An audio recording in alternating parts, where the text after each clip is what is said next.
मंगल भवन अमंगल हारी, द्रव सुध सिर थे अजीर बिहारी। मंगल भवन अमंगल हारी, द्रव सुध सिर थे अजीर बिहारी। सब समाचार सुन करके अत्यंत सुख पाकर राजा दशरथ मन में फूला नहीं समाये। वे अपने पूरे समाज हैं, रामचंद्र भगवान, लक्ष्मण जी महाराज जनकपुर में कैसे हैं, जब सब सुन लिए, व्रत वगैरह भी सब सुन लिए, तो राजा दशरथ ने अपने कुल गुरु वशिष्ठ जी के पास इसकी जानकारी लेकर के पहुंचते हैं। उधर भरत शत्रुघ्न बड़े आनंद हैं और इस प्रकार आनंद में मग्न है कि गुरु की जो वाणी हुई, तो गुरु वशिष्ठ ने कहा कि पुण्यात्मा पुरुष के लिए पृथ्वी जो है सुखों से छाई हुई है। जैसे नदियां जो है समुद्र में जाकर के अपने जल को स्टॉक करती है, संग्रहित करती है, हालांकि समुद्र को इसकी कोई दरकार नहीं होती। समुद्र के भी किसी नदी से ये नहीं कहा कि तुम हमें पानी ला करके दो, हमें जरूरत है। वो अथाह है भैया। कथा कहती है कि जो मनुष्य जितनी गंभीर होता है ना, जितनी गहरी होती है, जिसके पास जितने फल, जिस प्रकार जितने वृक्ष में फल लगे होते हैं ना, वो वृक्ष उतना शांत और झुके होते हैं। समुद्र जितना गहरा है ना, उतना शांत है।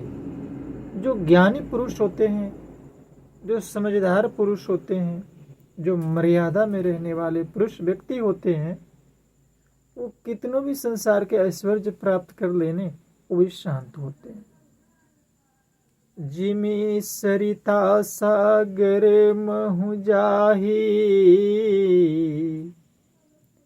यद्यपि ताहि कामे ना नाही।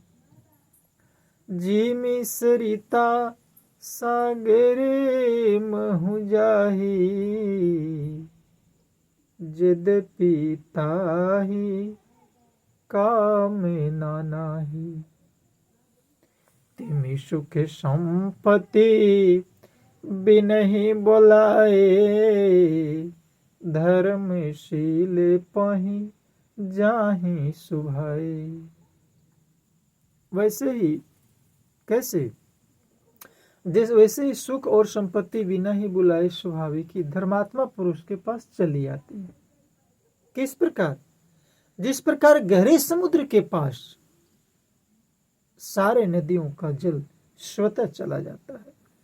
जैसे गुरु ब्राह्मण गाय और देवताओं की सेवा करने वाले हो, वैसा ही पवित्र कौशल्या देवी भी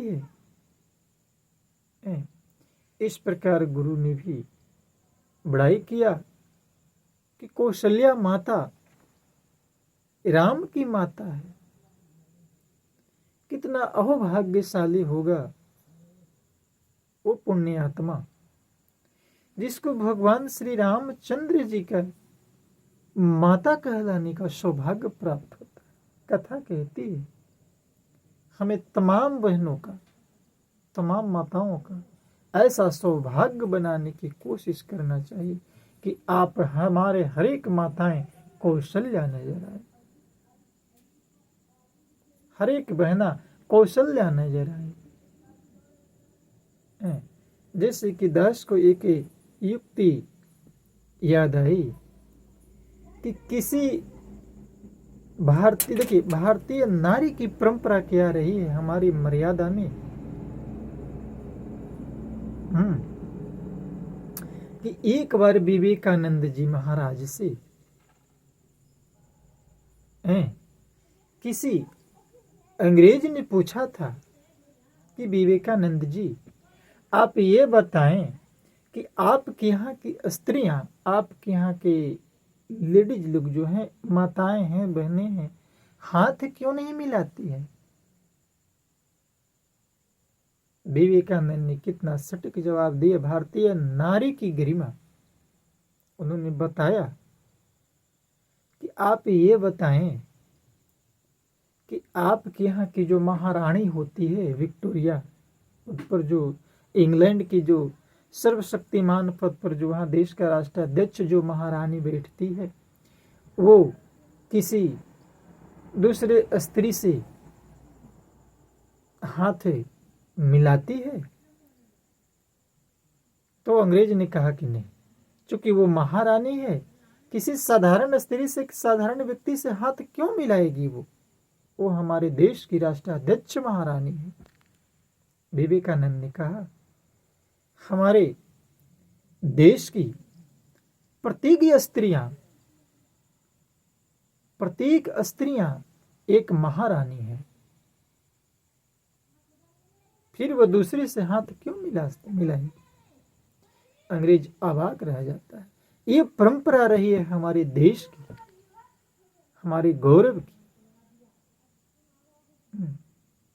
तो ऐसी ऐसी कथाएं हमारे स्वामी जी ने दिया है, हमारे संस्कार दिए हैं कि मर्यादा। पुरुषोत्तम राम, जैसे रामचंद्र कहते हैं, दास की कोई युक्ति आई कि एक बार कहते हैं कि भगवान रामचंद्र जी बड़े इत्मीनान से वनवास के दौरान विश्राम कर रहे थे और आकाश की ओर चंद्रमा को देख रहे थे। चंद्रमा को देखने के क्रम में भगवान राम ने पाया कि चांद बड़ा उदास है, उदास मन से हमको देख रहा है। उन्होंने चंद्रमा से पूछा, बताओ तुम उदास क्यों इतनी चिंतित रहते हो। चंद्रमा ने कहा कि हमें कौन पूछता है। तो उन्होंने ये भी बताया कि देखिए प्रभु, आप अयोध्या में जन्मे हैं और जिस कुल में आप पैदा लिए हैं वो रघुकुल है, वो सूर्यवंशी है। जहां सुनते हैं सूर्यवंशियों की जय जयकार होती है, सूर्य को सब कोई जय जयकार कर रहा, आप सूर्यवंश में पैदा लिए हैं, चंद्रमा को कौन पूछेगा। कहते हैं कि उसी दिन से भगवान राम ने चंद्रमा को एक वरदान दिया कि आज से तुम चिंता मत करो, आज से हमारा जब भी कोई नाम लेगा तो मेरे नाम के साथ तुम्हारा नाम भी जाप करेगा। उसी दिन से कहते हैं कि जब भी कोई अमुक व्यक्ति जब प्रभु राम का नाम लेता है तो बड़े चाव से कहता है, बोल सियावर रामचंद्र की जय। यानी राम के साथ चंद्र लग गया, रामचंद्र भगवान।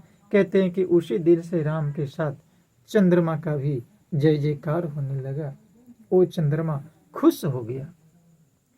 तो कहते हैं कि प्रभु किसी को नाराज रखना नहीं चाहते।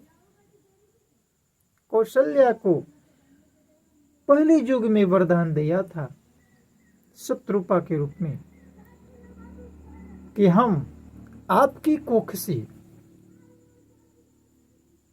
पैदा लेंगे।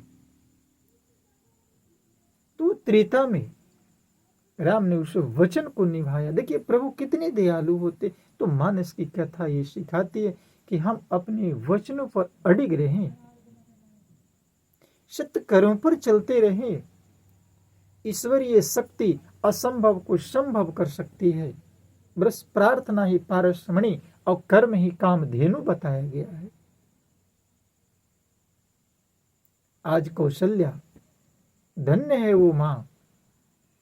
देखिए, आज कहते हैं जब कौशल्या माता की बात आती है तो एक प्रसंग दास को मानस के माध्यम से ये कहना चाहेगा कि आज भारतीय नारी ही नहीं, विश्व की, चूंकि हमारा देश, हमारी सनातन संस्कृति, हमारी मानस वसुधैव कुटुंबकम की बात करता है। प्रत्येक स्त्रियां माता के समान है। आज देखिए, कथा के बीच में दस ये भी कहना चाहिए, जैसे दुर्गा माता, हम लोग दुर्गा सप्तशती का पाठ करते हैं, दुर्गा माता की 8 हाथ होते हैं। आखिर ऐसा क्यों? कहते हैं कि हमारी संस्कृति में ये परंपरा रही है, ये सनातन रही है कि हमारे जो भी माताएं हैं, चाहे तो वो बहन होती है, चाहे तो वो माता होती है, चाहे तो वो पत्नी होती है, या तो इस प्रकार 4 रूपों में हमारी माताओं का वर्णन किया गया है। और जिससे उसके 8 हाथ होते हैं तो 4 दूनी 8 हो गया। क्या हमारी संस्कृति रही। आज कौशल्या माता धन्य है जिनकी कोख से भगवान अवतरित हुए हैं। तो यहाँ पर महर्षि वशिष्ठ जी कहते हैं कि वो कौशल्या किसी की मोहताज नहीं होती है। जैसे समुद्र का उदाहरण उन्होंने दिया, गुरु ने आदेश दिया कि डंके के चोट बजाकर और बारात सजाओ। आप ये भी जान जाए धर्म अनुरागी सज्जनों कि संसार में राम जी का ही एक ऐसी बारात जा रही है जो बिना दूल्हे का हो। संसार में ऐसा कौन सा बारात है कि दूल्हा कुछ दिन पहले ही चला जाए ससुराल में जहां होने वाला है और बारात कुछ दिन बाद में जाए। वो भगवान राम की बारात है। गुरु विश्वामित्र जी के साथ धनुष जग देखने के ख्याल से, जग रक्षा करने के ख्याल से राम और लक्ष्मण जब मिथिला में गए थे तो वहां पर उन्होंने शिव जी के पिनाक को भंग किया, राजा जनक जी के वरदान को रखा और वहीं पर जो है उन्होंने विवाह की सारी ये तैयारी हुई। और जब राजा दशरथ जी को आज सूचना दी गई है तो अब बारात सजाए जा रहे हैं, यानी दूल्हा पहले कुछ दिन चला जाए, बारात बाद में जाए। ये प्रभु राम की बारात की परंपरा है। जैसे दास कल की कथाओं में ये रखा था कि भगवान शिव ही एक ऐसे देवता हैं, देवों के देव भी है और असुरों के देव भी है। वो एकलौते प्रभु हैं जिनको देवता भी पूजा करते हैं और राक्षस लोग भी पूजा करते हैं। वो एकलौता है। उसी तरह जब शिव जी के श्रद्धा और प्रेम रूपी पार्वती जी के साथ विवाह संबंध हुआ था तो दास कथाओं में ये सुनाया था कि उनकी बारात पहले चल गई थी और दूल्हे के रूप में शिव जी बाद में गए थे पीछे से। और राम जी के विवाह में देखिए उल्टा हो गया, राम जी दूल्हे के रूप में लक्ष्मण संग गुरु विश्वामित्र के संग वहां पर पहले पहुंचे हुए हैं और बारात बाद में जा रही है। क्या लीला है। प्रेम प्रफुल्लित राज ही रानी, मनहु सिखीनी सुनि बारी दीवानी। मोदित यशीष देहि गुरु नारी, अति आनंद मगन महतारी। महतारी यानी माँ। प्रेम में प्रफुल्लित हुई तीनों रानियां कौशल्या, सुमित्रा और कैकेयी फूले नहीं समा रही है। जैसे मोरनी बादलों की गरज सुनकर नाचने लगती है, प्रफुल्लित होने लगती है, उसी प्रकार बड़ी बूढ़ी यानी गुरुओं की स्त्रियां प्रसन्न होकर आशीर्वाद दे रही हैं, माताएं आनंद मग्न होकर झूम रही है। तो बारात की तैयारी हो चली है। दास आगे की कथाओं में जहाँ तक हो सके हैं कथा की रोचकता को बनाए रखें और अपने मन को प्रभु के चरणों में जोड़े। काम करते रहो, नाम जपते रहो, वक्त जीवन का यूं ही निकल जाएगा। नाम जपते रहो, काम करते रहो, नाम जपते रहो, काम करते रहो, वक्त जीवन का यूं ही निकल जाएगा। वक्त जीवन का यूं ही निकल जाएगा। प्यार से कहना जय श्री राम।